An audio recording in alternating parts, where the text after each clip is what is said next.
भर्गो देवस्य धीमहि धियो यो नः प्रचोदयात्।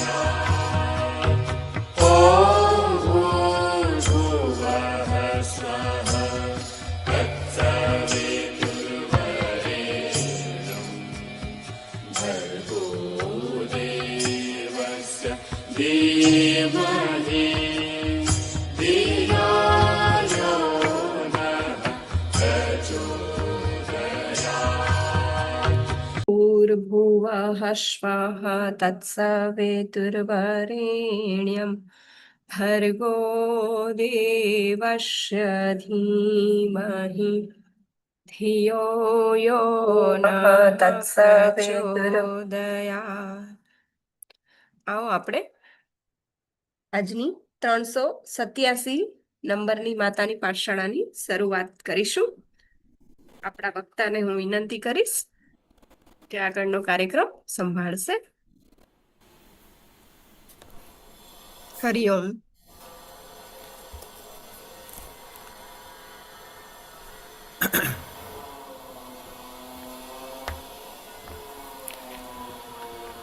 બધાને હરિઓમ। તો આપણે આપણા સત્સંગમાં પ્રવેશ કરીએ તે પહેલાં શાંતિ મંત્ર ભગવદ્ ગીતા માટે। ઓમ સહના ભવતુ સહનૌ ભુનક્તુ સહ વીર્યં કરવાવહૈ તેજસ્વિનાવધેતમસ્તુ મા વિદ્વિષાવહૈ। ઓમ શાંતિ શાંતિ શાંતિ।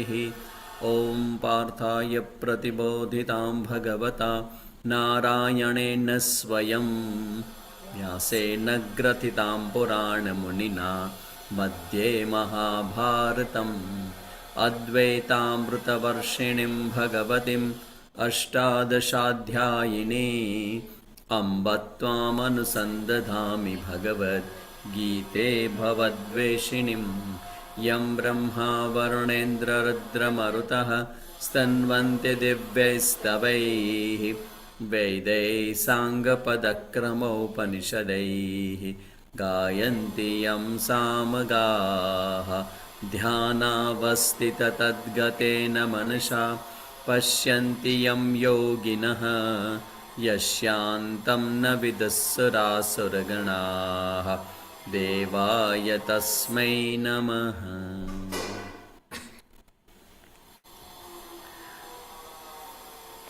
તો આજે ભગવદ્ ગીતાના 3જા અધ્યાયમાં આપણે લોકો ચિંતન કરતા હતા ગઈકાલે। અત્યારે તમને બધાને મારો અવાજ બરાબર આવતો હશે, પણ અહીંયા એક બીજું કામ પણ ચાલે છે। જો કંઈક વધારે અવાજ આવે તો પછી આપણે એમને કહી શકશું અવાજ ન થાય। બીજો કોઈ ડિસ્ટર્બન્સ તમને લોકોને આવે છે? કોઈ અવાજનો નથી આવતો ને? મારો અવાજ બરાબર આવે છે ને? Okay okay. હા, કર્મ ધર્મનો ઓર્ડર જોઈશું એવું તમે કાલ કહ્યું હતું। Correct, very good. હા, હું પૂછવું એ પહેલાં તમે મને કહી દીધું, એટલે પૂછવા જેવું મારે બાકી ન રહ્યું। કરેક્ટ, હા, અવાજ આવે છે તમારો। ઓકે, આપણે 16મો જે શ્લોક છે એની ચર્ચા કરતા હતા, અને એમાં વાત કરી હતી ભગવાને એવં પ્રવર્તિતમ ચક્રમ નાનું વર્તયતિહયઃ અઘાયુરિન્દ્રિયારામ મોગમ પાર્થસ જીવતી। એટલે કે હે પાર્થ, આ રીતે પ્રવૃત્ત થયેલા ચક્રને અહીં આ લોકમાં, એટલે કે આ જે ચક્રની જે વાત ભગવાન કરે છે ને, કે ચક્રની વાત કરે કે અન્નાદ ભવંતી ભૂતાની પર્જન્યદ અન્ન સંભવ યજ્ઞાત ભવતી પર્જન્ય યજ્ઞ કર્મ સમુદ્ભવ 14મા શ્લોકમાં। પછી યજ્ઞ શિષ્ટાસીના સંતોની ચર્ચા આપણે કાલ કરી। પછી કર્મ બ્રહ્મોદ્ભવમ વિધિ, આ બધી જ 13, 14, 15ના જે બધા શ્લોક છે ને, એ બધા આ ચક્રની વાત કરે। ચક્રનો મતલબ એવો છે, મેં ગઈકાલે વાત કરી હતી એમ, કોઝ એન્ડ ઇફેક્ટ વાળો। તો એ સંદર્ભમાં સૌથી પહેલાં આપણે એક કર્મયોગીની જે વાત ભગવાને કરી છે ને, એને આપણે 5 મુદ્દામાં જોઈએ સૌથી પહેલાં। અને જે 5મો મુદ્દો છે ને, એના માટે આ ઓર્ડરની વાત છે સમજવાની આપણે। 5 મુદ્દાથી કોઈ પણ કર્મયોગી હોય તો એ કર્મયોગી છે કે કેમ એ આ 5 મુદ્દાથી ખબર પડે આપણે. તો શું શું એના જીવનમાં હોવું જોઈએ, એનું મન કેવું હોવું જોઈએ અને વિચારો કેવા હોવા જોઈએ. તો પહેલો મુદ્દો છે ઈશ્વર જીવનનું જ્યારે લક્ષ્ય બને ને ત્યારે વ્યક્તિ સાચા અર્થમાં કર્મયોગી બને. ઈશ્વર જીવનનું લક્ષ્ય બને ત્યારે. મેં એની પહેલાં વાત કરી હતી, કદાચ તમે લોકોને યાદ કરાવી દઉં કે વાય આર યુ હિયર, તમારો જન્મ શેના માટે થયો છે. એનો જે મેં ક્વેશ્ચન્સ તમને પૂછ્યો હતો એ આ જ મુદ્દા પર આવવા માટે કે તમે ક્યારેક વિચારજો કે જન્મ તમારો થયો એ ગ્રેટ ઘટના છે. ભલે આપણને લાગતું જ નથી, કારણ કે જ્યારે બહુ વસ્તુ નજદીકથી આપણને મળી જાય ને સહજતાથી લાંબા સમયની, એટલે આપણે ભૂલી જાય ને અમારું કામ છે યાદ દેવડાવવાનું. મોક્ષ પ્રાપ્તિ માટે જન્મ થયો છે એટલે મોક્ષ થોડો અઘરો અને ડેવલપ વર્ડ છે, એટલે થોડું એને સાઈડ કરીએ આપણે તો આપણે એવું કહી શકીએ કે જેને આપણે ભગવાન કહીએ, જેને આપણે ઈશ્વર કહીએ, એ ઈશ્વર તરફ આગળ વધવા માટે આપણો જન્મ થયો છે. કેમ કે ઈશ્વર તરફ આગળ વધવા માટે આપણી પાસે કર્મની ફ્રીડમ હોવી જોઈએ, જે એકમાત્ર મનુષ્ય જન્મમાં છે. એટલે જવાબ સાચો એ છે કે ભાઈ આપણે આપણા જીવનમાં ગમે તે કરીએ, આપણે ભણીએ ગણીએ, આગળ વધીએ, લગ્ન કરીએ, સંતાન કરીએ, ઘરને ગોઠવીએ, બધી વાત બરાબર છે, પણ એ બધું કરવા નથી આવ્યા. આપણે અહીંયા આવ્યા છીએ આપણા જીવનમાં આપણા ઇન્ટરનલ ગ્રોથ જેને કહેવામાં આવે, આંતરિક વિકાસ જેને કહેવામાં આવે, જેને આપણે ઇમોશનલ મેચ્યોરિટી કહેવામાં આવે. સૌથી પહેલાં તો આપણે એ રીતે મનથી પરિપક્વ બનવાનું છે. અને મનથી પરિપક્વ જે લોકો બનેલા હોય ને એ જ ભગવાનના માર્ગમાં આગળ વધી શકે. તો ભગવાન તરફ આગળ વધવા માટે, ઈશ્વર તરફ આગળ વધવા માટે કે ઈશ્વર દર્શન કરવા તરફ આગળ વધવા માટે આપણને બધાને આ મનુષ્યનું આ શરીર આપણને બધાને મળ્યું છે. તો પહેલું છે કે જેના જીવનમાં ઈશ્વર લક્ષ્ય હશે ને એ જ વ્યક્તિ કર્મયોગી બની શકશે. ખાલી તમે કર્મ ભક્તિથી ભગવાન પ્રાપ્તિ કરવા માટે એટલે મોક્ષ મળી જ જશે. હા, આપણે જેને આપણે ભક્તિ કહેવામાં આવે છે, ભગવાન તરફનો આપણો જે પ્રેમ છે, જો સંસાર તરફનો જે પ્રેમ છે ને એને કહેવાય આસક્તિ. પણ એ જ પ્રેમ જ્યારે ભગવાન તરફ વળે ને ત્યારે એને કહેવાય ભક્તિ. એટલે કોઈ એમ નથી કે ભાઈ પ્રેમ કરણ શક્તિ મારામાં નથી, એમ કહી જ ન શકો. કારણ કે તમે લોકો સંસારને કેટલો બધો પ્રેમ કરો છો, સંસારની વ્યવસ્થાને, સંસારના સંબંધોને આપણે કેટલું બધું ઇમ્પોર્ટન્સ આપીએ છીએ. જો એ તમે જે આપો છો એ જ તમારી અંદર શક્તિ સામર્થ્ય છે. એ જો શક્તિ સામર્થ્ય સંસાર તરફથી ભગવાન તરફ જો વળી જશે તો એ જ તમારી ભક્તિ થઈ જશે. તો ભગવાન તરફની જે ભક્તિ છે એ ભક્તિ દ્વારા ભગવાન તરફ આગળ વધવાનું છે. તો પહેલું લક્ષણ છે કર્મયોગીનું કે જીવન ઈશ્વર જીવનનું લક્ષ્ય બનવું જોઈએ. આપણા જીવન લક્ષ્ય ઈશ્વર હોવું જોઈએ પહેલું. પછી બીજું, ઈશ્વર અર્પણ બુદ્ધિથી કર્મ કરવા. આપણે કાંઈ પણ કર્મ કરીએ ને એ કર્મ કરી અને ભગવાનને અર્પણ કરી દેવાનું. એટલે એને શું કહેવાય? નિષ્કામ કર્મ. હું કર્મ કરું કે કર્મમાં કર્તૃત્વ મારું હોય કે કર્મ મેં કર્યું છે, એટલે મેં કર્યું છે એટલે હવે હું શું કરું છું? હે ભગવાન, ત્વદીય વસ્તુ તુભ્યમેવ સમર્પયેત. આ ભગવાન તારી વસ્તુ છે અને તારા ચરણોમાં અર્પણ કરું છું. આ અર્પણ કરવાની ભાવના, કર્મમાં કર્તૃત્વ અર્પણ કરવાની ભાવનાથી જ કર્મયોગી બની શકાય. કારણ કે આપણી અંદર શક્તિ છે, સામર્થ્ય છે, અને એમાંય કંઈક આપણે સારું કરશું ને એમાંય જો કોક વખાણ કર્યા ગયા પડ્યા છે, ધેટ્સ ઓલ. સાચા કે ખોટા, કોઈ વખાણ કરે કે વાહ વાહ બેન, આવી સરસ ચા કોને બનાવી, તરત જ મનમાં થઈ જાય કે ભાઈ હું તો પહેલેથી આવી જ ચા બનાવું છું, ભાઈ મારી ચા તો જોરદાર જ હોય. પણ બેન, આ ચા બનાવવાની અંદર જે તમે ખાંડ વાપરો છો, એના માટે તમે જે ગેસ વાપરો છો, આ તપેલી તમે લઈને આવ્યા છો, એમાં પાણી ઠપકાર્યું છે, એમાં તમે દૂધ લઈને આવ્યા છો, આ બધું તમે બનાવ્યું છે? આમાં કાંઈ તમે બનાવ્યું નથી, તો તમે શું બનાવો છો? એટલે એક બેન કે તમારા ભાઈને અમે બનાવીએ છીએ. એટલે અમે બનાવવાનો મતલબ છે ચા. તો ચા તમે બનાવો છો એવું તમને લાગે છે, તમે બનાવી છે, પણ એ વાસ્તવિકતા એ છે કે આમાં કેટલા બધા તત્વો ઇન્વોલ્વ છે. એટલે કર્મની અંદર જે કર્તૃત્વ છે ને એ કર્તૃત્વને ઢીલું પાડવાનું છે. કારણ કે અહંકાર ને અભિમાન છે ને એ આપણા જીવનના સૌથી મોટા ગ્રોથમાં આડા આવનારા તત્વો છે. અહંકાર કે અભિમાન. આ હું કરું એ જ અજ્ઞાનતા, જેમ સકટનો ભાર શ્વાન તાણે. નરસિંહ મહેતા ગાઈ ગયા કે આ હું કરું એટલે એ હું કરું થઈ જાય છે. શું કરીએ સ્વામીજી? થઈ જાય છે અમને. હવે તમે મને પૂછો કે સ્વામી તમે પ્રવચન કરો છો, તમે મને પૂછો કે આ પ્રવચન કોણ કરે છે, એટલે હું શું કહીશ? આ પ્રવચન તો હું કરું છું. એ જો વ્યવહારિક સત્ય છે કે હું પ્રવચન કરું છું, પણ તમે વિચાર કરો કે આ પ્રવચન કરવા માટે ગુજરાતીના મારા કેટલા શિક્ષકો હશે કે જેને ભણાવતા માથાના વાળ ચાલ્યા ગયા. એવા તોફાની હતા અમે. એવા મારા પ્રાથમિકના શિક્ષકો, એવા માધ્યમિકના શિક્ષકો, એવા સૌથી પહેલી માં જેને આપણને ધબ્બા મારીને ઉઠાડ્યા અને ભણાવ્યા આપણને. તો કેટલા બધા લોકોનો હાથ છે એની અંદર. પછી અમારા ગુરુજી પાસે ગયા, પછી કોઈમ્બતુર ભણવા ગયા. તો આ બધા ગુરુજનો કેવડા બધા ઊભા છે, આખી પરંપરા છે.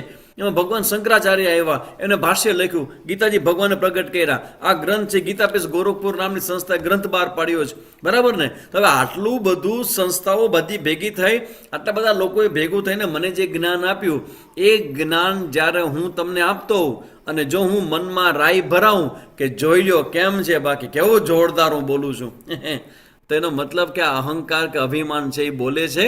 આ ગીતાજી બોલતા નથી.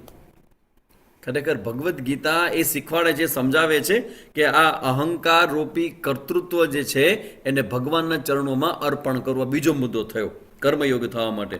પછી ત્રીજું, બધી જ પરિસ્થિતિ માટે તૈયાર રહેવું. Be ready for each and every situation. કોઈ પણ પરિસ્થિતિમાં કાંઈ પણ ઘટિત થાય એના માટે તૈયાર રહેવું. શું કામ તૈયાર રહેવું? Because the life is like that. આ જીવન જ એવું છે. ગમે ત્યારે પ્રશ્ન આવી જાય, સમસ્યા આવી જાય, વિઘ્ન આવી જાય, એવા સમાચાર નબળા આવી જાય ને તમારે એનો સામનો કરવાનો આવે. એ નેચરલ છે, સહજ છે ને સ્વાભાવિક છે. તો એના માટે શું કરવું? કર્મયોગી હોય એણે આ પરિસ્થિતિઓના સ્વીકાર સાથે જ જીવન જીવવાની શરૂઆત કરવી. પરિસ્થિતિઓનો સ્વીકાર એવી તમારી અગેન્સ્ટમાં હોય, તમારી સાથે હોય કે તમારી કલ્પનાથી કંઈક જુદું જ હોય. તો ત્રીજો નિયમ છે કે પ્રત્યેક પરિસ્થિતિ માટે તૈયાર રહેવું, પ્રસાદ બુદ્ધિથી સ્વીકારવું. પછી ચોથો છે ઈશ્વરની કૃપા હંમેશા યાદ રાખવી. ઈશ્વરની કૃપા હંમેશા યાદ રાખવી એટલે શું? જ્યારે તમે પ્રયત્ન કરતા હો, મહેનત કરતા હો, ત્યારે ભગવાન તમારી સાથે છે. કૃષ્ણ સદા સહાયતે. લાલો જોયું છે ને બધાએ? લાલો પિક્ચર. આની પહેલાં મેં તમને પૂછ્યું હતું. આ ફરીથી જે નવા આવ્યા છે, હવે મને લાગે છે કે મને તો ખબર નહીં પણ ખ્યાલ આવે છે ઘણા. હા, કૃષ્ણાબેન જોયું. હા, તમારા શક્ય હોય તો વિડીયો થોડાક ઓપન રાખજો, હું પ્રશ્ન કરું તમે લોકો જવાબ પણ આપી શકો. તો આ લાલો પિક્ચર જે છે એમાં જે એનું સ્ટેટમેન્ટ છે કૃષ્ણ સદા સહાયતે, એ કર્મયોગીનું સ્ટેટમેન્ટ છે. કારણ કે મને એવું થયું કે આ પિક્ચરની અંદર ઘણી બધી વાત એવી છે કે જે ભગવદ્ ગીતામાં ભગવાન લખી છે. તો ઈશ્વર સદા સહાયતે, કૃષ્ણ સદા સહાયતે. તો ભગવાન તમને સદૈવ મદદ કરે છે. આવો તમારી અંદરનો જે વિચાર છે ને એ તમારા આત્મવિશ્વાસને બુસ્ટ કરશે. કે આત્મવિશ્વાસને તમારે મેન્ટેન કરવો હોય તો તમને ખબર હોવી જોઈએ કે કૃપા જે છે એ ઈશ્વરની કૃપા તમારી સાથે છે. એટલે કર્મયોગી જે હોય ને એ કર્મયોગીના માઇન્ડની અંદર આ બધા જ વિચારો ક્લિયર હોય. એટલા માટે જ જે કર્મયોગી હોય ને એ હંમેશા ઓલવેઝ બી હેપી, હંમેશા એ સ્વસ્થ અને આનંદ સભર હોય. કેમ કે પ્રત્યેક પરિસ્થિતિનો સ્વીકાર કરતો હોય, ભગવાન એને હંમેશા યાદ રહેતો હોય, ભગવાનના આશીર્વાદ સાથે જીવતો હોય અને પોતાનું કર્તૃત્વ છે ભગવાન ચરણો અર્પણ કરતો હોય. એટલે આવી પ્રકારની માનસિકતાવાળો વ્યક્તિ છે એ સદૈવ પોતાના જીવનમાં આનંદ અને પ્રસન્નતાથી રહેતો હોય. એટલે કહેવાય ઈશ્વરની કૃપા હંમેશા યાદ રાખવી સફળતામાં અને નિષ્ફળતા વખતે પણ પ્રસાદ બુદ્ધિથી એનો સ્વીકાર કરો. અને પાંચમું છે સમતા રાખવી મનમાં, એને કહેવાય સમત્વ. સમત્વ યોગ ઉચ્યતે. આ કર્મયોગની ચર્ચા જે કરવામાં આવી છે ને એના 5 મુદ્દા અલગ અલગ તારવ્યા છે. એમાં જે પાંચમો મુદ્દો છે સમતા રાખવી. સમતા રાખવીનો મતલબ છે કે મનની અંદર બહારની પરિસ્થિતિઓથી મનને બચાવીને રાખવું, એના પ્રભાવમાં ન આવવા દેવું.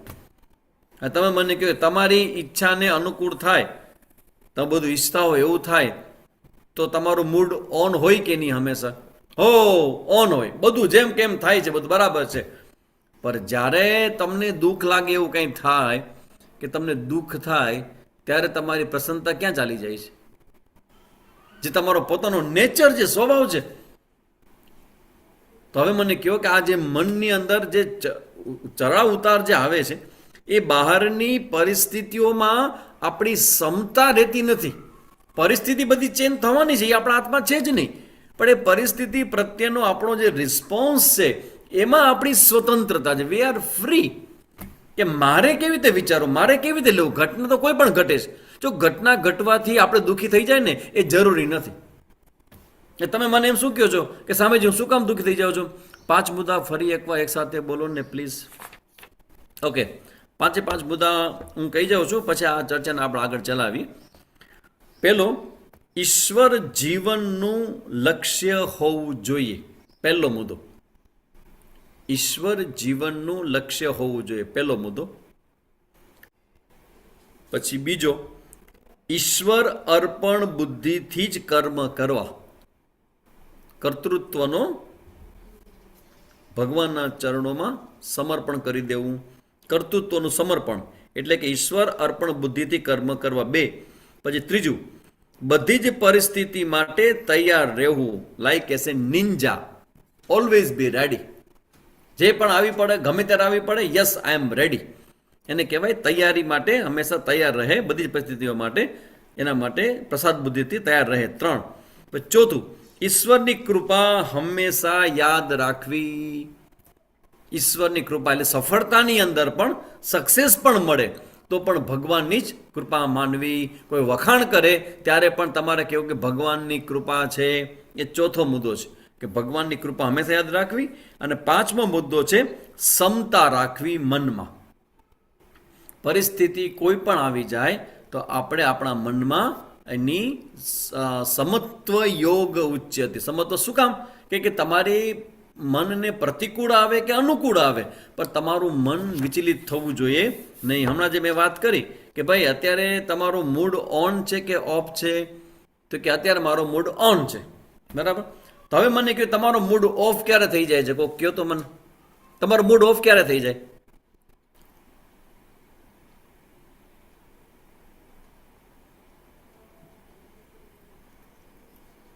મૂડ અત્યારે તમારો ઓન છે, તમે અત્યારે ફ્રેશ છો, તો તમારો મૂડ ઓફ ક્યારે થઈ જાય?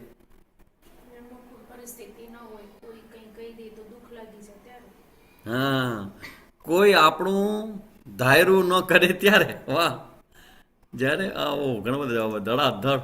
ઓહો, ગ્રેટ ગ્રેટ ગ્રેટ. આપણા મનનું ન થાય ત્યારે, આપણે ગમતી વસ્તુ ન થાય ત્યારે, કોઈ આપણું ધાર્યું ન કરે ત્યારે, આપણું ધાર્યું ન થાય ત્યારે, જ્યારે કોઈ ગમતું કામ કરે અથવા ન ગમતું કામ કરે, અથવા તો કોઈ ન ગમતું બોલે, બધા કામો ટાઈમ પર ન થાય ત્યારે, ગુસ્સામાં ગમતું ન થાય ત્યારે, કોઈ વસ્તુ મને નહીં થાય. ઓકે, જો તમારા બધા જવાબ ઉપરથી એક જ જવાબ આવે છે આમાં. કોઈ આપણને કંઈક કહે ને આપણું ઈચ્છા કાર્ય ન થાય ત્યારે, કોઈ ટોક ટોક કરે કોઈ ટોક ટોક કરે ત્યારે, એડવર્સ સિચ્યુએશનમાં. કરેક્ટ. એક્સ્ટ્રા અપેક્ષા રાખવી, બીજા પાસે અપેક્ષા વધારે રાખવી હોય ત્યારે, આ આપણું કથી નાખીએ ત્યારે મૂડ ઓન જ રહે છે. આ આપણું કાથી નાખીએ ત્યારે, હે આ આપણું કાઢી નાખીએ ત્યારે મૂડ ઓન જ રહે છે. Okay okay okay okay okay. હા, નિરાલીબેન જવાબ આપી દીધો. એ જવાબ હવે આમાં ભગવદ્ ગીતામાં જોવાનો છે આપણે. જો તમારા બધા જ આ જવાબ ઉપરથી એક વસ્તુ કોમન આવે છે કે જ્યારે આપણને દુઃખ થાય ત્યારે આપણે સ્વસ્થ રહી શકતા નથી. કરેક્ટ? દુઃખ થાય ત્યારે, કોઈક હર્ટ કરે ત્યારે, એ હર્ટના કારણો કોઈ પણ પ્રકારના હોય.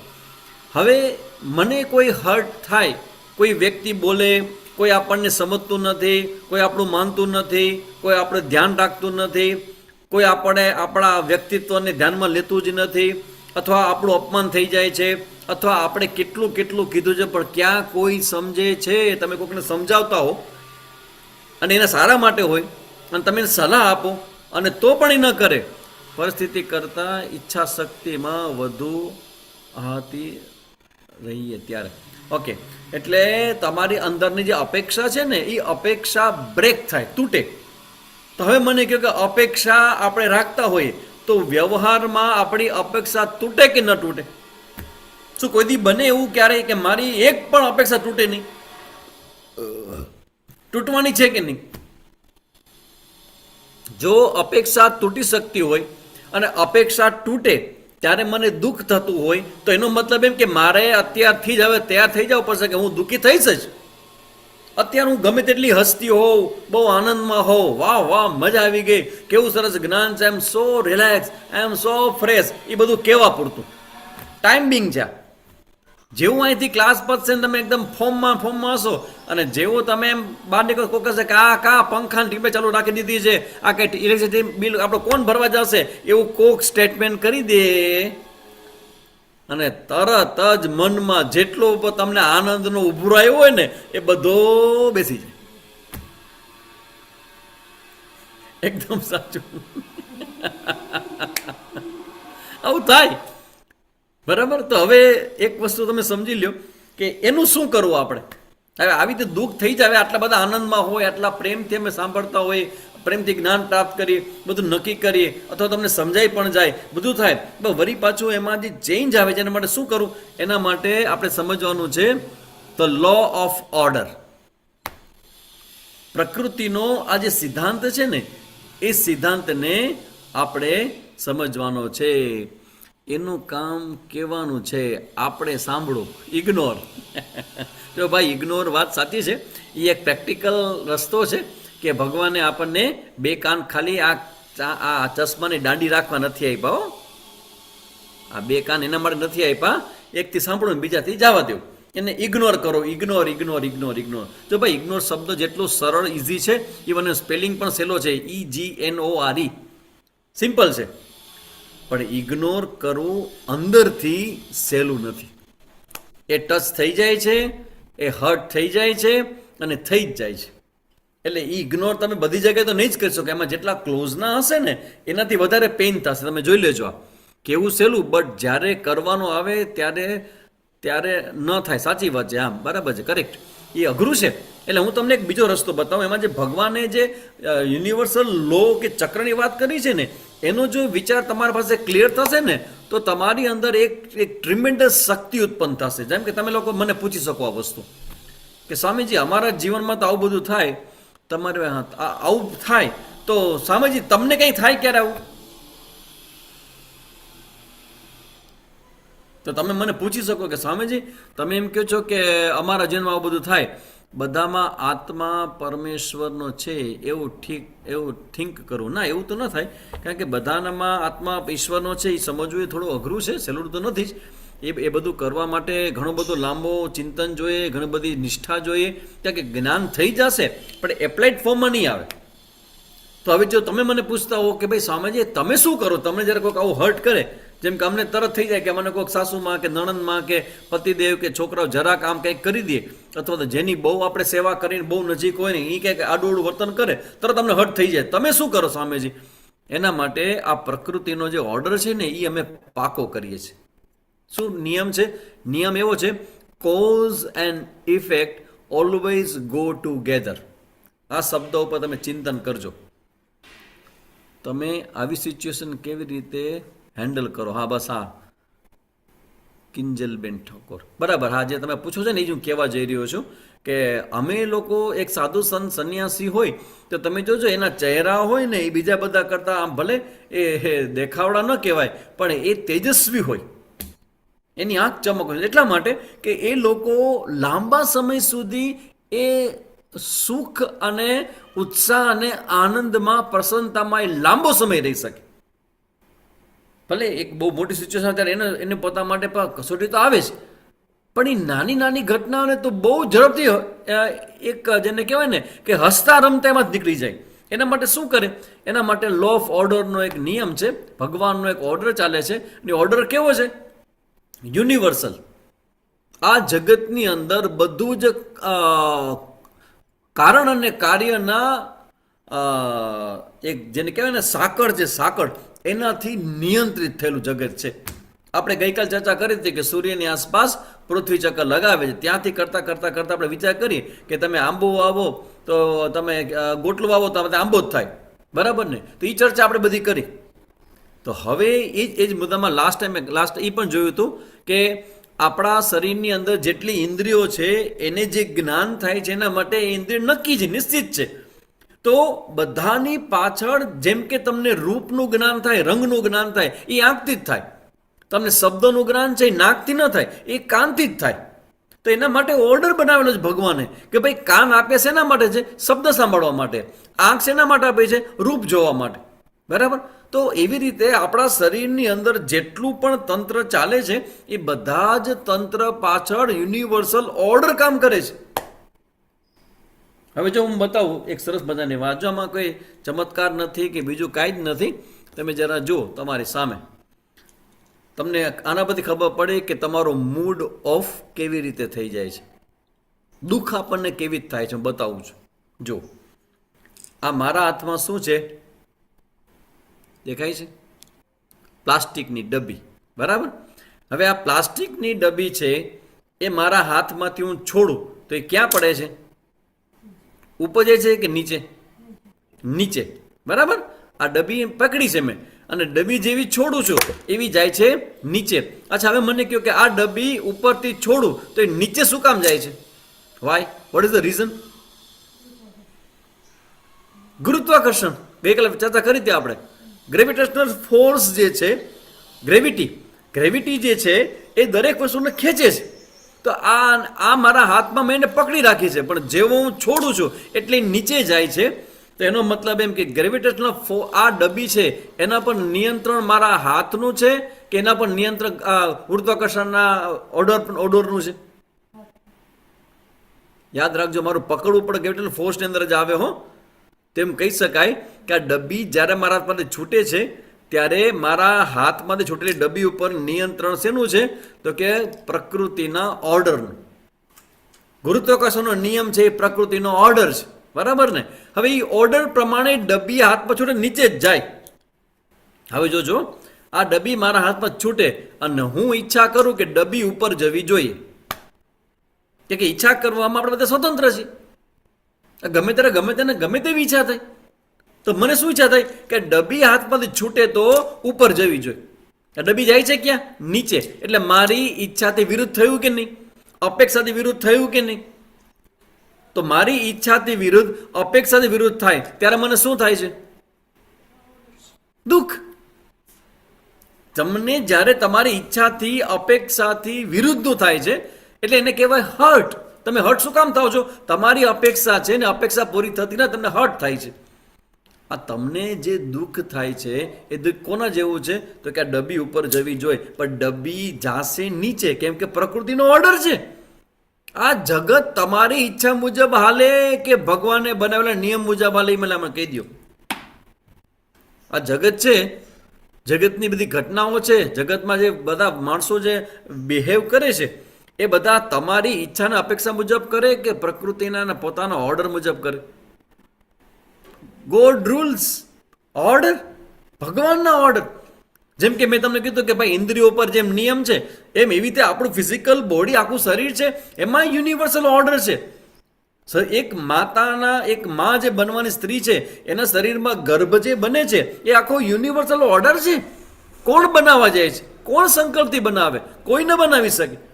પણ એ પ્રકૃતિનો ઓર્ડર છે અને પ્રકૃતિના ઓર્ડર પ્રમાણે એ ગર્ભનો વિકાસ થાય અને એ ગર્ભ માના ગર્ભમાં આ પેટમાં આવે અને બાળક જન્મ પામે.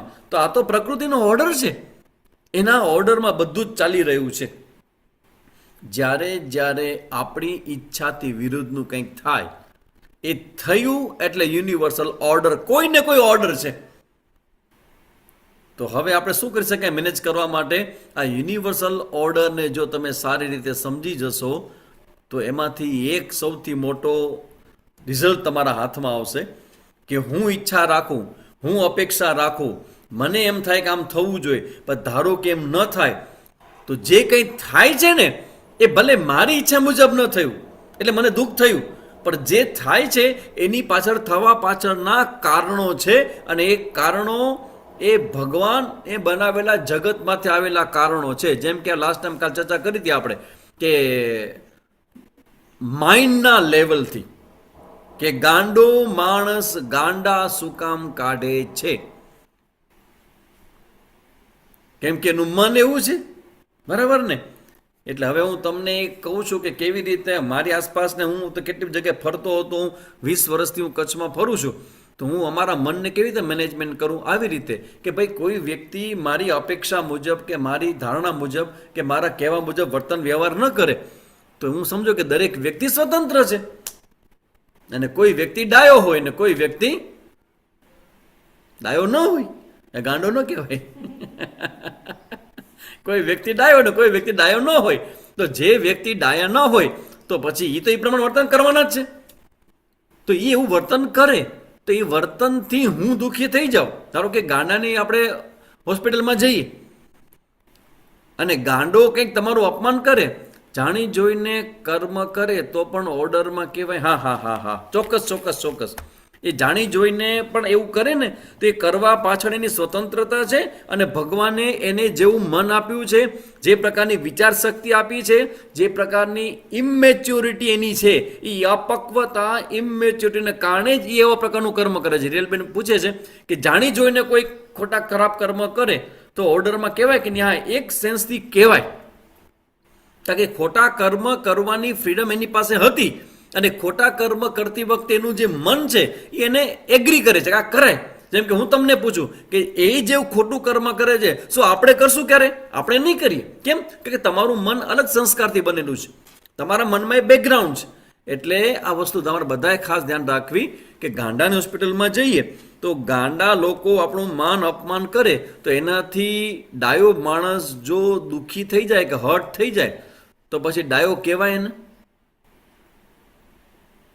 આપણે ગાંડાની હોસ્પિટલમાં જઈએ અને કોઈ વ્યક્તિ આપણું માન અપમાન કરી નાખે, કોઈ આડું બોલે તો આપણે કેમ સ્વીકાર લઈએ છીએ? ગાંડાની હોસ્પિટલમાં કહો તો તમે શું કામ સ્વીકાર લ્યો છો?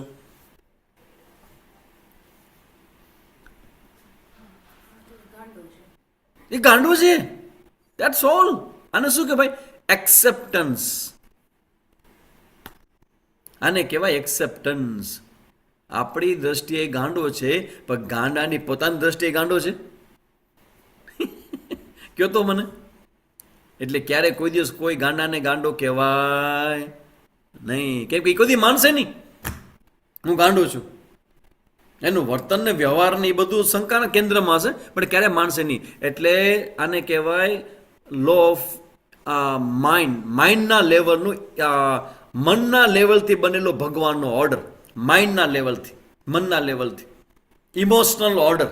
અને એમાં એવું છે કે ઇવન તમને બીજું કહું કે તમને ધારો કે બહુ મોટો ગુસ્સો આવી જતો હોય, તમને કોઈથી દુઃખ લાગી જાય કે તમને કંઈક ઈગો હર્ટ થઈ જાય તમારો, તો તમને દુઃખ થાય તો એ પણ એ ભગવાનનો ઓર્ડર છે. કેમ કે તમારું મન છે એ આ પેઇનને સહન કરી શકતું નથી.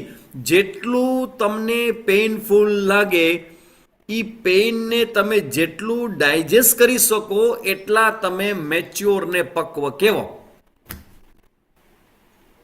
રાજા રામ કે માં સીતા હતા તો એ ક્યારે ભલે દુઃખદ સ્થિતિ આવી પણ એ ક્યારે એવો રિએક્ટિવ પર્સનાલિટી લોકોને છે જ નહીં. એક્સેપ્ટ કરે છે બધી વસ્તુને. કેમ કે સમજે છે કે બહારના વ્યક્તિ, બહારનું વાતાવરણ, બહારની જે બધી ઘટનાઓ છે એ ઘટનાઓમાં ઈશ્વરી ઓર્ડર કામ કરે છે. એટલે એને કહેવાય સ્વીકાર. એટલે કે આ ઓર્ડરને જો ધ્યાનમાં રાખશું ને તો આપણે સ્વીકાર કરી શકશું, અને જે વ્યક્તિ જેટલો સ્વીકાર કરી શકે એટલો લાંબો સમય સ્વસ્થ રહી શકશે. હવે હું તમને બધાને પૂછું, સાચો જવાબ આવજો. સુખ કે શાંતિ જોઈ છે કે દુઃખ? સાચો જવાબ મને આપજો. સુખ કે શાંતિ જોઈ છે કે દુઃખ? સ્વામીજી, આ પૂછવાનો પ્રશ્ન છે. સુખ અને શાંતિ. તો સુખ અને શાંતિ ક્યાંથી મળે? સુખ અને શાંતિ સ્વીકારથી મળે. સ્વીકાર. આ મારો જવાબ છે. તમે કહેતા ને કે સ્વામીજી તમે હેન્ડલ કેમ કરો? શાંતિ હોય એટલે હા, બધાને સુખ શાંતિ જ જોઈએ. કરેક્ટ, બધાને જ જોતું હોય, સુખ અને શાંતિ જોતું હોય. પણ પ્રોબ્લેમ આપણો સમજી લો શું છે કે બધાને સુખ ને શાંતિ જોઈ છે, પણ વર્તન અને વ્યવહારની અંદર આપણી અંદર જે અપેક્ષાઓ છે, આપણી અંદરની જે ઈચ્છાઓ છે, એ જ્યારે હર્ટ થાય ને ત્યારે આપણે એનાથી ઉત્પન્ન થતા પેઇનને મેનેજ કરી શકતા નથી. That's all. ગુસ્સો પણ એમાંથી આવે, મૂડ ઓફ થઈ જાય, મજા ના આવે, દુઃખી થઈ જાય. ભગવાને જીવન આટલું ટૂંકું આપેલું છે, પણ એટલા ટૂંકા જીવનની અંદર પણ હાલતા ને ચાલતા છાસવારે આપણે રડવા માંડીએ. છાસવારે ભગવાને બે આંખ શેના માટે આપી છે? તો કે બે આંખમાં બે નદી ભરેલી હોય, ગંગા અને જમના. રાઈટ સ્વિચ અને લેફ્ટ સ્વિચ જે દબાવો બમ બમ બમ બમ બમ બમ બમ બમ. શું કામ? કેમ કે આપણે સ્વીકાર કરી શકતા નથી, અથવા તો આપણને જે દુઃખ થાય છે એ દુઃખને આપણે ડાયજેસ્ટ કરી શકતા નથી. આ દુઃખને ડાયજેસ્ટ કરવાનું સામર્થ્ય છે ને એ સ્વીકારના ભાવનામાંથી આવે. હવે તમે ચાલુ કરો કે જેનાથી પણ તમને દુઃખ થાય છે, જેનાથી પણ તમને પ્રશ્ન થાય, જેનાથી પણ સમસ્યા થાય છે, એનો સ્વીકાર કરવાનું શરૂ કરો. સુખ પછી દુઃખ આવે અને દુઃખ પછી સુખ આવે. It's an order. હા, એ બરાબર છે. સુખ દુઃખ છે. એટલે જો સુખ દુઃખ એવું છે કે એક છે પરિસ્થિતિ. આ તમે વાત કરો છો પરિસ્થિતિની, કે પરિસ્થિતિ બદલાયા કરશે, અનુકૂળતા ને પ્રતિકૂળતા બદલાયા કરશે, પણ એ અનુકૂળતા ને પ્રતિકૂળતા વખતે પણ તમારે સુખી રહેવું કે દુઃખી રહેવું ને, ઇટ્સ અવર ચોઇસ. પરિસ્થિતિ આપણા હાથમાં જરૂર નથી, પણ સુખી થવું કે દુઃખી થવું ઇટ્સ ઇન અવર હેન્ડ. એ આપણા હાથમાં છે. રામકૃષ્ણ પરમહંસનું નામ તમે બધા સાંભળ્યું હશે. સ્વામી વિવેકાનંદ ગુરુ રામકૃષ્ણ પરમહંસ. તેમને ગળાનું કેન્સર થયું. તો કેન્સર એટલું બધું ખતરનાક, એ સમયમાં તો કોઈ આ પેઇનનો તો કોઈ ઇલાજ જ નહોતો. અત્યારે તો ફિઝિકલ પેઇન ઘણું બધું આપણે મેનેજ કરી જાય છે, અને મેડિકલ સાયન્સ ઘણું બધું એનો ઉપાય બતાવે છે. પણ એટલું બધું એને પેઇન થાય ગળામાં, રાતના 2 વાગે એને રાડારાડી કરે, દુખાવો ઉપડે એમને. એટલે વિવેકાનંદ બાજુ રૂમમાં સુતા હતા, અને 2-2:30 વાગે રાડારાડી કરી કે દુખે છે, એ દુખે છે, એ દુખે છે. એટલે વિવેકાનંદ કે હાલો ત્યાં હાલો, હોસ્પિટલમાં હાલો, અને આપણે ઓપરેશન કરાવીને રિમૂવ કરી નાખી, સિસ્ટ છે એ રિમૂવ કરી નાખી ગાંઠને, તો પેનમાંથી ફ્રી થઈ જશો. એટલે રામકૃષ્ણ પરમહંસ તરત જ હસ્યા. એ કે વિવેકાનંદ, આ જે મારું પેન છે ને એ મારું પ્રારબ્ધ છે, અને મારું પ્રારબ્ધ છે એ મને ભોગવી લેવા દે, જેથી કરીને બીજા કોઈ જન્મમાં મારી ભેગું ના આવે. કારણ કે કર્મ હોય ને, કર્મ એમાં જે નેગેટિવ કર્મ હોય ને એ તમને પેઇન આપી અને તમને એ નેગેટિવ કર્મમાં તમને મુક્ત કરે. કોઈ ફિઝિકલ તમારા જીવનમાં આવતી પરિસ્થિતિઓ છે એમાંથી આવતું જે પેઇન છે એ પેઇન આપણા કોઈ ને કોઈ કર્મનું ફળ જ છે. એટલે રામકૃષ્ણ પરમહંસે કીધું કે ભાઈ આ મને પેઇન સહન કરી લેવા દે, મને કોઈ પ્રોબ્લેમ તું તારે તો શાંતિથી સૂઈ જા, હું ભલે અવાજ કરું, ગમે તે કરું, તું ચિંતા ન કર, કારણ કે હું સ્વીકારું છું કે આ મારી માએ આપેલું મને આ પ્રસાદરૂપી દુઃખ છે, અને એ દુઃખને ભોગવી અને મારા એ કર્મોમાંથી હું મુક્ત થઈ જાઉં છું. જો આખું વ્યૂ બદલાઈ ગયું એમનું. તો પરિસ્થિતિ દુઃખ જ આપનારી છે, પણ એમાં દુઃખી થવું કે ન દુઃખી થવું એ આપણી ચોઈસ છે. કોઈ વ્યક્તિ આપણે અનુકૂળ વર્તન ન કરે, ઇટ્સ ઓકે. એના માટે મેં શબ્દ બનાવ્યો છે અમારા માટે, ઇટ્સ ઓકે. આ શબ્દ તમે લખી લે તમારી નોટની અંદર, એક નાનો એવો વર્ડ છે, ઇટ્સ ઓકે. ક્યાંયથી પણ દુઃખ થાય, ક્યાંયથી પણ પ્રશ્ન થાય, કોઈ આપણી ઈચ્છા મુજબ વર્તન ન કરે, વ્યવહાર ન કરે, શું કહેવાનું? સિમ્પલી આપણા પોતાના મનમાં બોલવાનું, ઇટ્સ ઓકે, ઇટ્સ ઓકે, કાંઈ વાંધો નહીં. કેમ કે યુનિવર્સલ ઓર્ડરમાં છે, એનું મન છે, જેવું મન જેવા સંસ્કાર એવું એનું વર્તન. તો વર્તન કરે છે, વ્યવહાર કરે છે, ઇટ્સ ઓકે. એવું જ વર્તન કરી શકે, હું સ્વીકાર કરું છું. એને તો મેં બનાવ્યો નથી. ભગવાનનું જગતમાં ભગવાન એને બનાવ્યો છે, ભગવાન એને સાચવશે, તો હું એનો સ્વીકાર કરું. વાત થઈ ગઈ પૂરી. ગઈકાલે મેં શબ્દ યુઝ કર્યો હતો, લો ઓફ કર્મ અને લો ઓફ ધર્મ. આ કર્મની સ્વતંત્રતા છે, તો આપણે ભગવાનના ઓર્ડરથી વિરુદ્ધ, એટલે કે યુનિવર્સલી એવું હોય કે I should not hurt anybody, મારે ખોટું કે ખરાબ કરાય નહીં, પણ ધારો કે હું ખોટું કે ખરાબ કરીશ તો એ મારું જે ખોટું કે ખરાબ કર્મ છે ને એ એના ફળ લઈને આવશે ને આવશે. લો ઓફ કર્મ, જેમ યુનિવર્સલ ઓર્ડર છે ને એમ કર્મનો પણ સિદ્ધાંત છે અને ધર્મનો પણ સિદ્ધાંત છે. આપણને મળેલી કર્મ કરવાની સ્વતંત્રતા is also a part of universal order. બીજા બધા પ્રાણીને ફ્રીડમ નથી, તમને ને મને ફ્રીડમ છે. 4 વાગે એટલે માતાને પાછળમાં આવી જવું એ ફ્રીડમ તમને ને મને છે, બીજા પ્રાણીને નથી.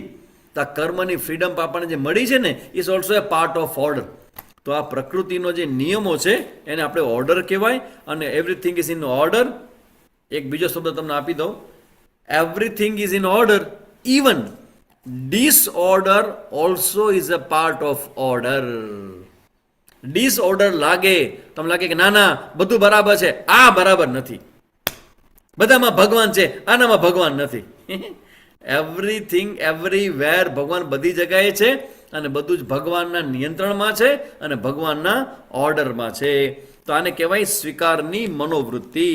તો એ આપણે 16મા શ્લોક સુધીમાં આ ઓર્ડરની ચર્ચા આજે બહુ જબરજસ્ત છે, અને તમારી પાસે એટલે મેં ચર્ચા ડિટેલમાં કરી કે તમને તમારા જીવનમાં અત્યારે તમારે ખૂબ સારી રીતે રહેવાનું છે. તમને કોઈ પ્રકારનું દુઃખ ન થવું જોઈએ, તમને મૂડ ઓફ ન થવો જોઈએ, તમે કોઈ પ્રકારના ભયમાં ન આવવા જોઈએ, કેમ કે તમારી અંદર રહેલું, ગર્ભમાં રહેલું જે બાળક છે એ બાળક ઉપર આ બધાની નેગેટિવ અસર બધી પડતી હોય. એટલે સ્વીકાર કરીને કોઈ વ્યક્તિ પ્રત્યે નેગેટિવ ભાવ ન રાખવો, કોઈની કમ્પ્લેન ન કરવી, કોઈને ફરિયાદ ન કરવી, અને બધાનો સ્વીકાર કરવો. સ્વીકાર શું કામ કરવો? યુનિવર્સલ ઓર્ડરમાં છે બધા, એવું માનીને સ્વીકારી લેવું. પછી હવે આપણે આગળ ચાલીએ. 17 અને 18મા શ્લોકમાં ભગવાન આવું જે ઓર્ડરને સ્વીકારે, કર્મયોગી બને તો એના જીવનમાં શું ફળ મળે એની ચર્ચા ભગવાન કરે છે. અને જ્ઞાનીના જીવનમાં જે આત્મા જ્ઞાનથી પ્રેરિત થયેલો જ્ઞાની છે એ પછી આત્મામાં જ તૃપ્ત હોય તો આત્મતૃપ્તસ્ય માનવ, એ આત્મામાં સંતુષ્ટ છે એટલે તસ્ય કાર્યમ ન વિદ્યતે, એને કોઈ કર્તવ્ય કર્મ રહેતું નથી. જ્ઞાની માટે કોઈ કર્તવ્ય કર્મ નથી. જ્યારે કોઈ વ્યક્તિ અજ્ઞાની હોય, એ ભક્તો હોય, જિજ્ઞાસુ હોય, ગમે તેવો વ્યક્તિ, દરેકનું કર્તવ્ય કર્મ હોય. ભગવાન કહે છે જે જ્ઞાની છે, જેને આત્મજ્ઞાનમાં નિષ્ઠા છે, એવા વ્યક્તિને કોઈ કર્તવ્ય કર્મ રહેતું નથી અને એના જીવનમાં કંઈ પણ પ્રયોજન બાકી રહેતું નથી. એ પછી ભગવાન 20થી લઈને 29મા શ્લોક સુધી, 20થી લઈને 29મા શ્લોક સુધી આ જ્ઞાનીએ કેવું વર્તન ને વ્યવહાર કરવો જોઈએ ને એનું સુંદર મજાનું વર્ણન છે.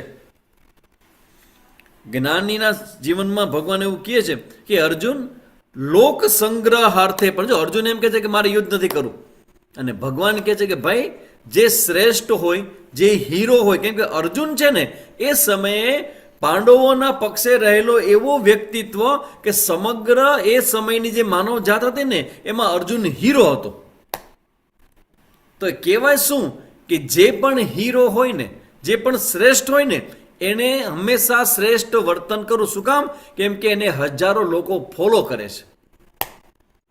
જે વ્યક્તિને 1000 લોકો ફોલો કરતા હોય ને એનાથી ભૂલ થાય એ હાલે નહીં. એટલે મનુસ્મૃતિમાં એવું કહેવામાં આવે કે સામાન્ય માણસ જે ભૂલ કરે એને 10 કોરડાની સજા હોય, એ ભૂલ કોઈ શિક્ષક કરે તો એના માટે એ જ કર્મ સજા 40-50 કોરડાની હોય. પણ જો એ જ ભૂલ રાજા કરે તો એને 200 કોરડા મારવા. કેમ? કેમ કે યદ્યદ આચરતે શ્રેષ્ઠ, જેવું રાજા વર્તન કરશે ને પ્રજા એને ફોલો કરશે. તો જે વ્યક્તિ હોય હીરો, સમાજ જેને હીરો બનાવી દે તો સમાજ પણ હીરો જેવો જ થઈ જાય. હું તમને પૂછું કે આજકાલના સમયની અંદર આપણા હીરો કોણ છે? ફિલ્મ એક્ટર હોય. વિચાર કરો, ફિલ્મ એક્ટર જો આપણા સમાજના હીરો બની જાય તો છોકરા છોકરીઓ બધા હીરો હિરોઈન બનવાના જ રસ્તામાં લાગે કે ન લાગે? અને તમે મને કે બધા લાગ્યા છે કે નહીં બધા હીરો હિરોઈન બનવા માટે? જો ન માનતા હો તો બધાના રીલ જોઈ લેજો તમે ઇન્સ્ટાગ્રામમાં જઈને. બધા જે રીલ બનાવે છે ને એ હીરો હિરોઈનના ભાવથી બનાવે છે. આઈ એમ ધ બેસ્ટ. 2-3 બટન ખુલ્લા હોય કોલર ઊંચું હોય, એક ઇયરિંગ પહેરી હોય અને બુલેટ હોય, આમ ભૂં ભૂં ભૂં ભૂં ભૂં એવો જોરથી નીકળે. એ હીરોને કોપી કરે છે. એટલે ભગવાન અહીંયા કહે છે કે અર્જુન, તું સમાજમાં હીરો હો ને તો તારાથી ખોટું કે ખરાબ થાય નહીં, એટલે પણ તારે યુદ્ધ કરવું જ જોઈએ. અને ભગવાન કહે છે યદ્યદ આચરતી શ્રેષ્ઠ તત્તદેવૈતરો જનઃ સયદ પ્રમાણમ કુરુતે લોકસ્તદ અનુવર્તતે. 21મા શ્લોકમાં ભગવાન કહે કે જે વ્યક્તિ, જે શ્રેષ્ઠ વ્યક્તિ હોય જે સમાજમાં, એ જેવું આચરણ કરે ને બીજા બધા જ એવું આચરણ કરે. એટલે એને પણ યજ્ઞ આ બધું ધ્યાનમાં રાખીને પણ એને શું કરવું જોઈએ? એને યુદ્ધ કરવું જ જોઈએ. એવી બધી ચર્ચા ભગવાન અહીંયા 28 અને 29મા શ્લોક સુધી કરે છે. અને એ કર્યા પછી 30-31માં 30મા શ્લોકમાં ભગવાન કહે છે સઘળા કર્મો મને સમર્પિત. ફરી પાછા કર્મયોગની ચર્ચા શરૂ થાય 30મા શ્લોકથી. મયી સર્વાણી કર્માણી સંન્યસ્ય, બધા જ કર્મો મને સમર્પિત કરીને. જો મેં તમને લખાવ્યું છે, કર્મો ઈશ્વરને સમર્પિત કરવા. કેટલા નંબરનો મુદ્દો હતો આપણો?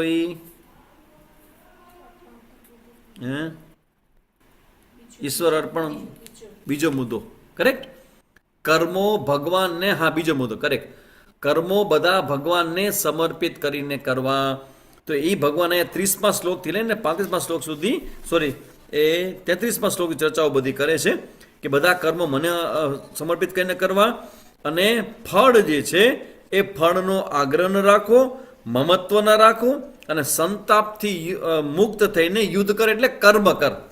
જો સંતાપ શબ્દ બહુ સમજવા જેવો છે. સંતાપ એટલે પેઇન.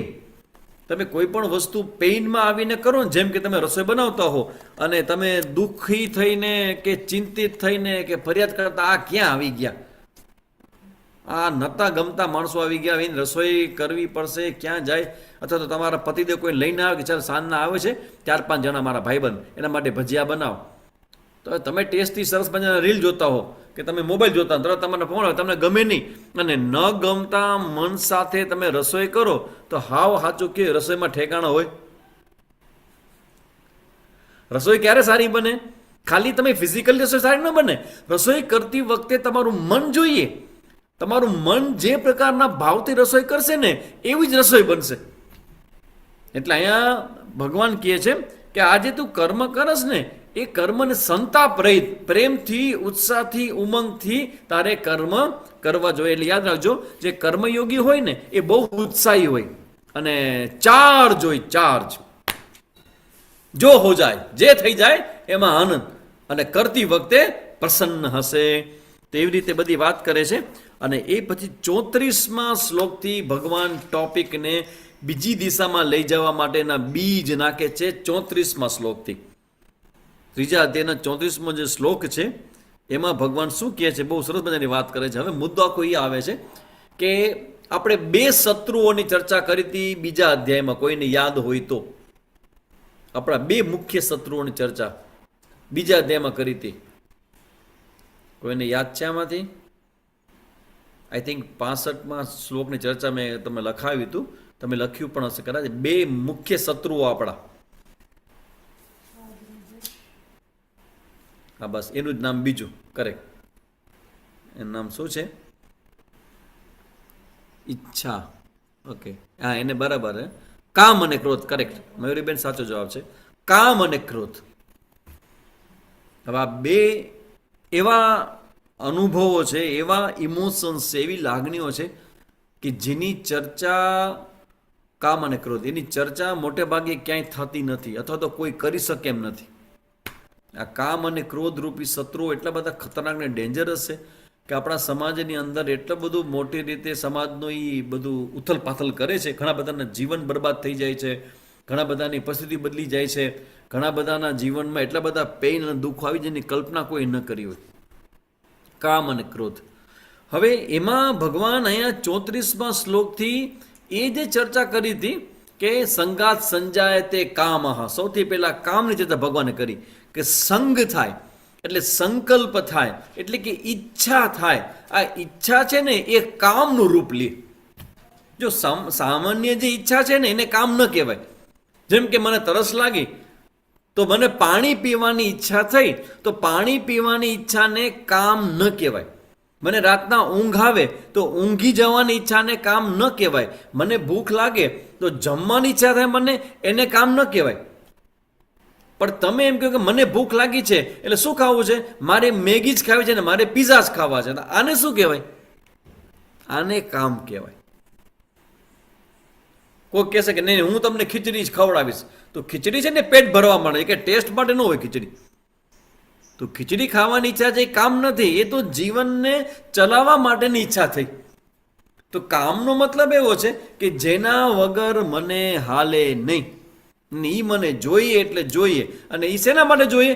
સુખના અનુભવ માટે જોઈએ. તમારે ભોજન જે કરવાનું છે એ સુખના અનુભવ કરવા માટે, ચટકા માટે છે કે પેટ ભરવા માટે છે? વિચારીને જવાબ મને આપો. મને બહુ ઉતાવળ નથી હો, કદાચ તમને હશે, મને ઉતાવળ નથી. મને જવાબ આપો કે આપણું ભોજન છે એ શેના માટે છે? સુખ અને આનંદનો અનુભવ કરવા માટે છે કે પેટ ભરવા માટે છે? પેટ ભરવા માટે. પેટ ભરવા માટે. વાહ, પેટ ભરવા માટે, બંને માટે. પેટ ભરવા.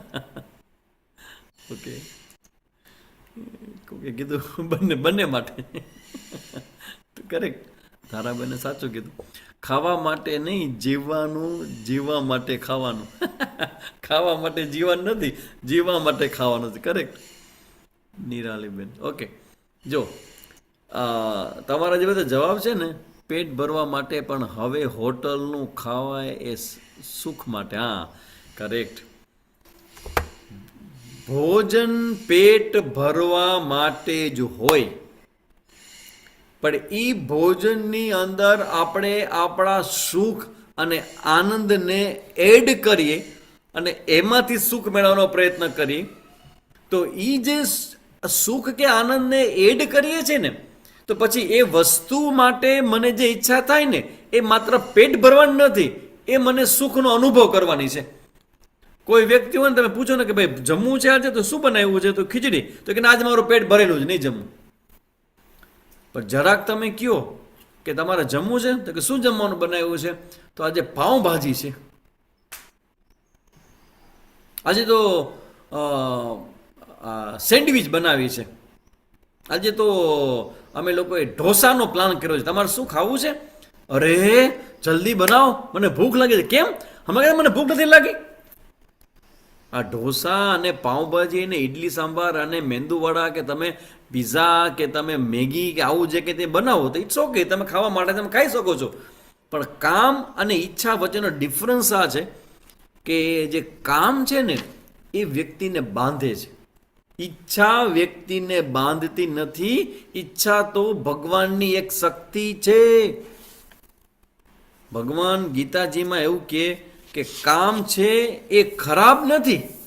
આપણે મોટે ભાગે એમ કહે ને કે કામ બહુ ખરાબ હોય. નહીં નહીં નહીં નહીં, ભગવાન ના પડે છે ગીતાજીમાં, ચોખ્ખું સમજી લેજો. આ કોન્ટ્રાવર્સરી સ્ટેટમેન્ટ હું કરું છું, પણ તમે સમજી લેજો કે હું સ્ટેટમેન્ટ ક્યારે કરું? જ્યારે ભગવાન કહેતા હોય ત્યારે.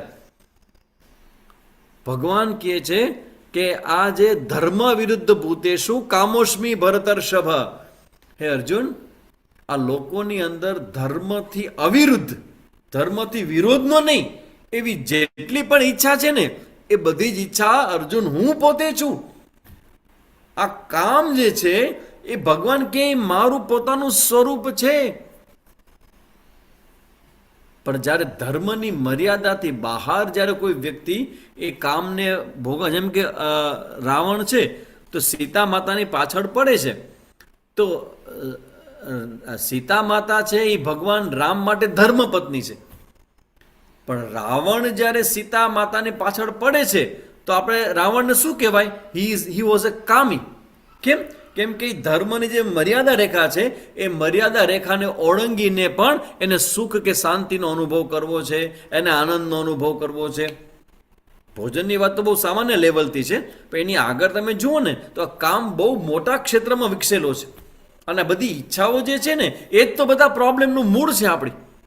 મને ઈચ્છા થઈ, ઈચ્છા થયા પછી હું પૂછું કે ઈચ્છા થયા પછી બ્રેક સિસ્ટમ જેવું આપણા શરીરમાં ભગવાને કંઈ બનાવ્યું છે કે નહીં? ભગવાને આપણા શરીરની અંદર બ્રેક સિસ્ટમ બનાવી છે. આવી સુંદર મજાનું શરીર આપ્યું હોય તો બ્રેક સિસ્ટમ તો ભગવાને બનાવી જ હોય ને. તો બ્રેક સિસ્ટમ એટલે શું? શબ્દ છે, અમારું સૂત્ર છે, નો મીન્સ નો. એને કહેવાય બ્રેક સિસ્ટમ. ઈચ્છા થાય, ઈચ્છા સહજ અને સ્વાભાવિક છે. યાદ રાખજો, કોને ક્યારે કયા સમયે કેવી ઈચ્છા થશે એ કોઈ પહેલેથી કહી શકે નહીં. ઈચ્છા થઈ જાય, પણ ઈચ્છા પ્રમાણે કામ કરાય કે કરવા જેવું હોય કામ કરાય? મનમાં આવે એવું કરાય કે જે કરવા જેવું કરાય? યાદ છે મેં પ્રશ્ન કેટલા વખત તમને પૂછ્યો હતો? મનમાં આવે એવું કરાય કે કરવા જેવું કરાય? મને ઈચ્છા થાય એટલે કરાય કે ઈચ્છા થયા પછી મારે વિચારાય અને કરવા જેવું લાગે તો જ કરાય? કરવા જેવું હોય તો જ કરાય. Correct answer. એનો મતલબ એમ કે તમે ઈચ્છા થયા પછી ધર્મને કન્સર્ન કરો છો.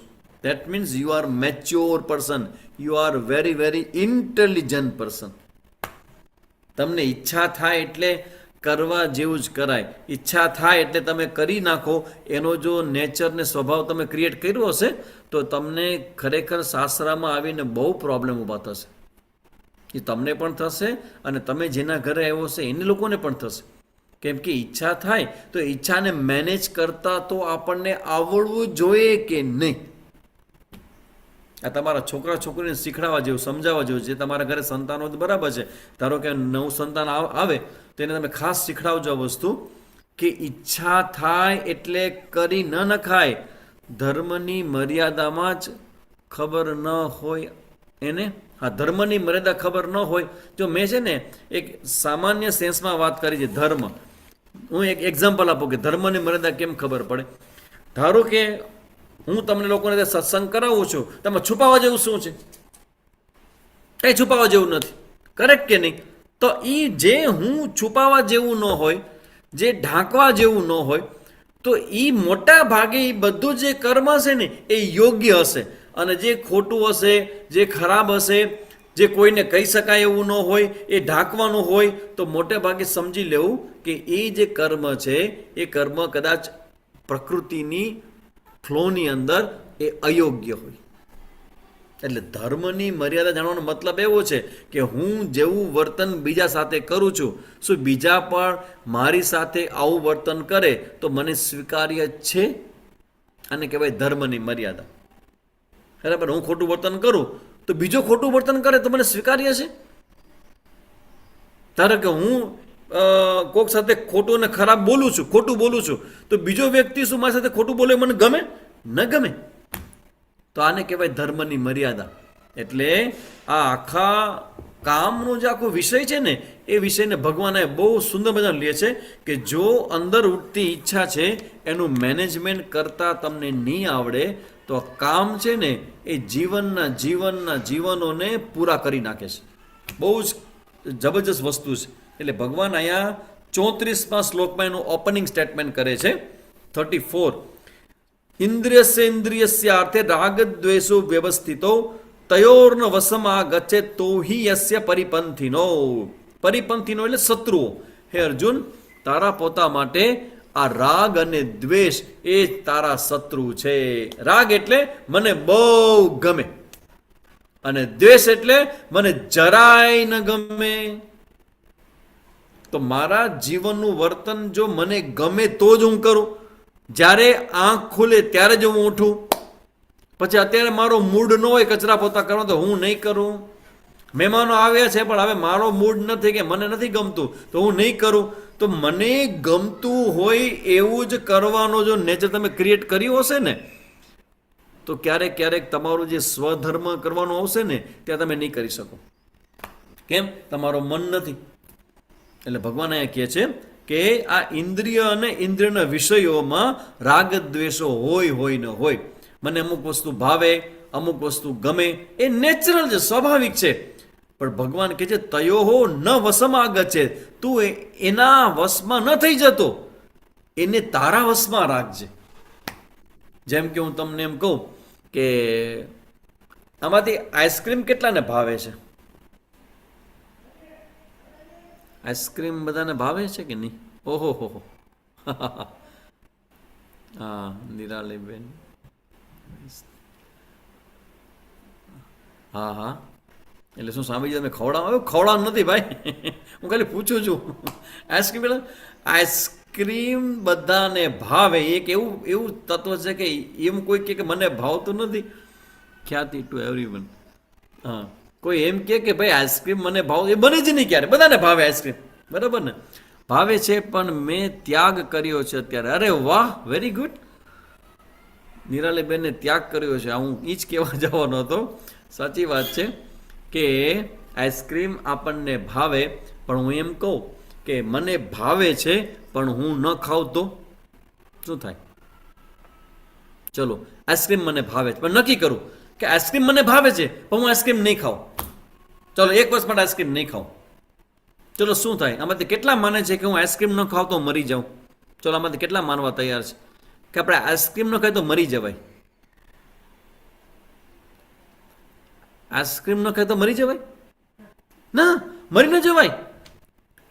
આઈસ્ક્રીમ જે છે એ ખાવાની મને ઈચ્છા થાય છે, તો પછી આઈસ્ક્રીમ ન ખાઉં તો મરી ન જાઉં, તો હું એક પ્રેક્ટિસ ન કરી શકું? એને કહેવાય એક્સરસાઇઝ, એને કહેવાય અભ્યાસ. કે મને ભાવે છે એ હું નહીં કરું, તો મને ભાવે છે ને હું નહીં કરું, કાંઈ થઈ નહીં. મન મક્કમ હોય તો કાંઈ જ ન થાય. કરેક્ટ, વાહ વાહ. મન મક્કમ હોય તો કાંઈ જ ન થાય. તો મારો મુદ્દો અહીંયા એ છે કે આ કામ ઉપર વિજય મેળવવા માટે ભગવાન રસ્તો બતાવે છે કે તમારી ઇન્દ્રિયો એના વિષય ભોગ કરવા જાય ત્યારે તમે વિવેકપૂર્વક વર્તન વ્યવહાર કરજો. જે વિષય ભોગ કરવાથી તમને નુકસાન થતું હોય એ વિષય ભોગનો ત્યાગ કરવો જોઈએ. જેમ કે અમે તમને ભલે એક્ઝામ્પલ આપ્યું આઈસ્ક્રીમનું, પણ આઈસ્ક્રીમની અંદર જે મલાઈ યુઝ થાય છે, આઈસ્ક્રીમમાં જે દૂધ યુઝ થાય છે, આઈસ્ક્રીમને સ્વીટ કરવા માટે જે સ્વીટનર યુઝ થાય છે, પછી એને લાંબા સમય સુધી રાખવા માટે પ્રિઝર્વેટિવ્સ યુઝ થાય છે. એ બધા જ આપણા શરીરમાં ડેમેજ કરનારા છે. અને ખરેખર તો એવું છે કે કેવા ભાવથી બનાવ્યું છે તે પણ ન ખબર નથી. હા, જેણે પણ આઈસ્ક્રીમ બનાવ્યો છે એને કેવા ભાવથી બનાવ્યું છે, શું નાખ્યું છે, કાંઈ જ ખબર નથી. એટલે બેટર છે કે બહારથી બનેલી વસ્તુ, મારા સાસુ ઘરે બનાવી આપે છે આઈસ્ક્રીમ. અરે વાહ, દેટ્સ કરેક્ટ. ઘરે તમે બનાવો, ઇટ્સ ઓકે. કારણ કે એમાં તમારી પવિત્રતા છે, એમાં તમારી શુદ્ધતા છે, એમાં તમને ખબર છે. પણ તમને એવી ઈચ્છા થઈ કે મને આઈસ્ક્રીમ, અમારા કચ્છમાં તમે આવો ને તો ભુજની અંદર એક અમારો આઈસ્ક્રીમ છે, મંગલનો આઈસ્ક્રીમ. એટલો બધો જબરજસ્ત હોય આઈસ્ક્રીમ. એ મેંગોનો આઈસ્ક્રીમ હોય અને એ આખું ક્રીમ હોય. તમે એક ચમચા મૂકીને મોઢામાં મૂકો ને તો અંદરથી આનંદના ફુવારા નીકળે. એટલો જોરદાર મેંગોનો આઈસ્ક્રીમ. પણ એ આઈસ્ક્રીમ ખાઓ એટલે આવે તમારા ટેસ્ટની મજા, પણ શરીરની અંદર એ બહુ નેગેટિવ અસરો બધી ઊભી કરે. આ સમય તો કહેવાય, બાય ધ વે કહી દઉં કે પ્રેગ્નન્સી દરમિયાન બહારનું કાંઈ પણ ન ખાવું. જે મન થાય એ ઘરમાં બનાવેલું ખાવું. બહારનું કંઈ જ ન ખાવું. કારણ કે બહારનું ખાવામાં કોઈ જ પ્રકારની જેને કહેવાય કે પ્રામાણિકતા નથી, ઓનેસ્ટી નથી. એટલે ભગવાન અહીંયા કહે કે તમારી જે ઇન્દ્રિયો છે ને, એ જેમ કે તમારા કાન છે, બરાબર, તમારું નાક છે, તમારી આંખ છે, તમારી જીભ છે, એ બધાને પોતપોતાના વિષયો છે. ભગવાન કે આ રાગ દ્વેષ ઉપર તારું નિયંત્રણ લઈ આવજે. અને પછી ભગવાન 35મા શ્લોકમાં કે સ્વધર્મે નિધનમ શ્રેય પરધર્મો ભયાવહાય. અર્જુન, તારો પોતાનો જે સ્વધર્મ છે, તારો મૂડ હોય ન હોય, તને ગમતું હોય ન હોય, જેવું પણ હોય, પરિસ્થિતિ ગમે તેવી હોય, પણ તારે જે કરવા જેવું છે એ તારે કરવું. એને કહેવાય સ્વધર્મ. તો તારા રાગ દ્વેષને અનુકૂળ થઈને નહીં, પણ તારા સ્વધર્મની ભાવનાથી તારે કર્મ કરવા જોઈએ. અને એ પછી અર્જુનનો પ્રશ્ન છે અને ભગવાનનો જવાબ છે. એક નાનો એવો ટુકડો છે જેની ચર્ચા આપણે નેક્સ્ટ ફ્રાઈડેના કરી અને ચોથા અધ્યાયમાં આપણે પ્રવેશ કરશું. તો આજે પણ એવું છે કે આજે પણ મારે કંઈ જવાની ઉતાવળ નથી. તો તમારા લોકોને કંઈ પૂછવું હોય, કંઈ કહેવું હોય તો એના માટે મંચ ખુલ્લો છે. તો તમારા પ્રશ્નો કે તમારું કોમેન્ટ્સ કે જે પણ તમારે લખવું હોય એ તમે લખો, હું બધું વાંચીશ અને તમે જવાબ આપીશ. તો એમાં પહેલાં શાંતિ પાઠ કરી લો અને તમારે જે કંઈ પ્રશ્નો હોય એ તમે લખી શકો. ઓમ પૂર્ણમદઃ પૂર્ણમિદં પૂર્ણાત પૂર્ણમુદચ્યતે પૂર્ણસ્ય પૂર્ણમાદાય પૂર્ણમેવાવશિષ્યતે. ઓમ શાંતિ શાંતિ શાંતિ. હરિ ઓમ શ્રી ગુરુભ્યો નમઃ. હરિ ઓમ.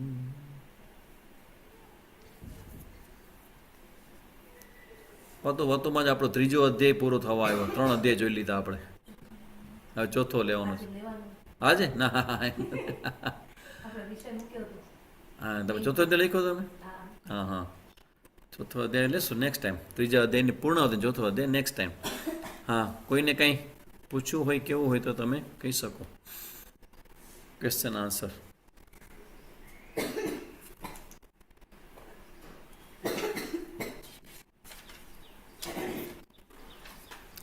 ગાયત્રી મંત્ર રાત્રે બોલાય કે નહીં? હા, વંદનાબેન જેઠાણી પૂછે છે.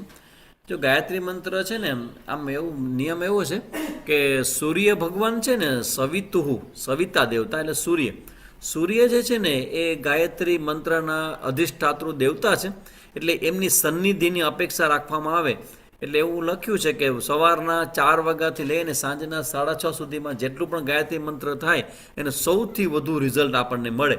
એટલે એવો આગ્રહ રાખવામાં આવ્યો છે કે સાંજના 6:30 સુધીમાં ગાયત્રી મંત્રનો જપ છે એ કરી લેવો જોઈએ. કારણ કે સૂર્ય ભગવાનની હાજરી હોય ને એની હાજરીમાં આ મંત્ર બોલાય. મેક્સિમમ 7 વાગ્યા સુધીમાં મંત્ર કરી લેવો. પણ જ્યારે તમારી આ પ્રેગ્નન્સીનો સમય હોય તો એ સમયે તમારો જે ગાયત્રી મંત્ર છે એ તો તમારા બાળકની બુદ્ધિના વિકાસ માટે છે. તો એના માટે તમે આ ગાયત્રી મંત્ર ગમે ત્યારે બોલી શકો તો ચાલે. It's okay. મંત્ર લેખન બી 7 વાગ્યા સુધી જ ના મંત્ર લેખન કરી શકો. મંત્ર આ જે ચેન્ટિંગ છે ને, ગાયત્રી મંત્ર બોલવાનો એનો નિયમ છે, લખવાનો નિયમ કોઈ નથી. તમે મંત્ર લેખન તો ગમે ત્યારે કરી શકો, એને જરાય ચિંતા નથી, એ તમે કરી શકો રાત સુધી. ગુરુજી, પ્રેગ્નન્સીમાં ભગવદ્ ગીતા રીડ કરતા હોઈએ અને પૂરું થઈ જાય પછી રામાયણ રીડ કરી શકાય? હા, કરાય. ભગવદ્ ગીતા, રામાયણ, ભાગવત આ બધા જ ગ્રંથો છે. એ ગ્રંથોનું તમારે વાંચન કરવું એ ખૂબ સારું. ઇવન હું એ પણ સલાહ આપીશ કે કોઈ શ્રેષ્ઠ વ્યક્તિઓનો જીવન ચરિત્ર પણ વાંચવા. નરેન્દ્ર મોદી છે, સ્વામી વિવેકાનંદ છે, પછી અબ્રાહમ લિંકન છે, એવા શ્રેષ્ઠ વ્યક્તિઓના જીવન ચરિત્રો હોય ને એ પણ તમારે વાંચવા. કારણ કે એ બધા બાળકો માટે બહુ ઇન્સ્પાયરિંગ હોય છે. ઇવન તમારા જે રૂમ હોય ને, બેડરૂમ હોય, તો એની અંદર પણ આવા શ્રેષ્ઠ વ્યક્તિઓનો ફોટોગ્રાફ્સ મૂકવા. કોઈ સંન્યાસીનો ફોટો હોય તો એ તમે મૂકો ને, તમે એની સાથે જુઓ ને, તો એના સંસ્કારો તમારી અંદર મનમાં જાય. તમારા મનમાં જે પણ જશે ને એ બધું તમારા બાળકના મનમાં જશે. એટલે એ રીતે સતત એને ઇન્સ્પાયરેશન બાળકને મળવું જોઈએ. સાંજે લેખન કરું છું, ઇટ્સ ઓકે. હા, કરી શકાય. લેખનને જરાય ચિંતા નથી, ગમે ત્યારે લેખન તમે કરી શકો. ડ્રીમ ચાર્ટ બનાવીને રાખો. હા, ડ્રીમ ચાર્ટ બનાવો. કરેક્ટ, સાચી વાત છે. તમારા મનમાં જે પણ કાંઈ ઈચ્છા હોય, જે પણ કરવા માગતા હો, એનો સરસ મજાનો ચાર્ટ બનાવીને તમારી સામે તમે રાખી શકો. તમારા સ્વપ્નો હોય, તમારી જે કંઈ ઈચ્છાઓ હોય એ પ્રમાણેનું લખાણ પણ તમે રાખી શકો. અને કોઈક વ્યક્તિત્વ તમને બહુ પસંદ આવે તેવા વ્યક્તિત્વનો ફોટો પણ તમે રાખો તો એના સંસ્કારો એ બાળકમાં જરૂર જાય. એટલે એવું બધું તમારી આજુબાજુમાં રાખવું. સતત તમે કોઈ મંત્ર વાગતો હોય એવી પેન ડ્રાઈવ પર તમે લગાવી શકો. તમે જ્યાં પણ હો ત્યાં તમને મંત્ર સંભળાતો હોય, ઓમ નમો ભગવતે વાસુદેવાય, શ્રી કૃષ્ણ શરણમ મમ, કોઈ પણ મંત્ર હોય એ મનગમતો મંત્ર પણ તમે વગાડી શકો, તમે સાંભળી શકો એને. ક્યાં મંથમાં કોઈ બુક રીડ કરાય એટલે કે બાળક વિકાસ ગર્ભમાં થઈ એ પ્રમાણે? એવું કોઈ નિયમ નથી કે કયા મંથમાં કયો પુસ્તક કોઈ પણ પહેલા મહિના ચાલુ કરી દે, ફર્સ્ટ મંથથી જ એ પુસ્તકો તમે ગમે તે વાંચી શકો, એનો કોઈ ઓર્ડર નથી. પુસ્તકો વાંચવા માટેનો નિયમ એવો નથી. તમે જ્યારે પણ વાંચશો ત્યારે એના જે તમારા વાંચન કરવાને કારણે જે સંસ્કારો અંદર જશે ને એ બાળકમાં જશે. ગાયત્રી મંત્ર ફોનમાં સાંભળી શકીએ કે નહીં? હા, સંભળાય, ચોક્કસ સાંભળો. એમાં સાઉથ ઇન્ડિયન સ્ટાઇલથી ગાયત્રી મંત્ર જે બોલે છે એ લોકો સ્વરો સાથે બોલતા હોય, તો એ મંત્ર થોડો સ્પીડમાં પણ હોય, તો તમને મનગમતાઓમાં તમે ગાયત્રી મંત્ર તમે સાંભળી શકો. જરૂરથી એ મનમાં જશે.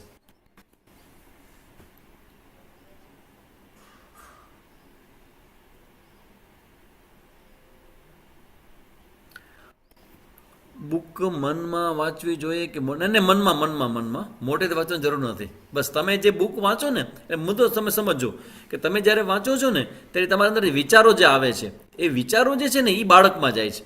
એટલે બુક તમે તમારા મનથી જ વાંચવાની છે. મોટેથી મંત્ર બોલી શકાય, બુક તો મનમાં જ વાંચવાની છે. થેન્ક યુ સો મચ ગુરુજી, બધા જ આન્સર આપવા માટે. ગુડ. ગીતા વાંચીએ તોય જોરથી બોલીને રીડ કરવી કે મનમાં? હા, ભગવદ્ ગીતાના મંત્રો છે એ મોટેથી બોલવા, એ વધુ સારું. It's better. એ તમારે મોટેથી બોલી શકાય.